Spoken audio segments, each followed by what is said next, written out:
Siamo al Parco Giardino Sigurtà in occasione del passaggio della Mille Miglia con Fabio Ciprian, organizzatore del concerto Stelle della Lirica, e soprattutto con Simone Piazzolla. Vi chiediamo un commento per il concerto che si terrà il 22 di agosto. Sì, alle ore 20:30, mi raccomando.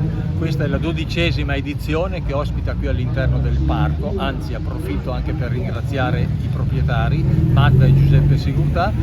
È la 12ª edizione appunto delle Stelle della Lirica, un concerto con cantanti di livello internazionale, orchestra. Mi raccomando, partecipate il 22 agosto. Qui accanto a me c'è Simone Piazzolla, baritono. Io avrò il piacere di ritornare per la terza volta qui per partecipare a questo bellissimo evento, e quest'anno sarò accompagnato da grandissimi colleghi quali il tenore Giorgio Misseri, il soprano Ruth Iniesta, diretti dal maestro Giuseppe Vaccaro e con l'orchestra dei Colli Morenici. Vi aspetto numerosi, il programma sarà molto vario e bello, dall'opera, da Giuseppe Verdi, Puccini, Donizetti, passando per le musiche popolari napoletane e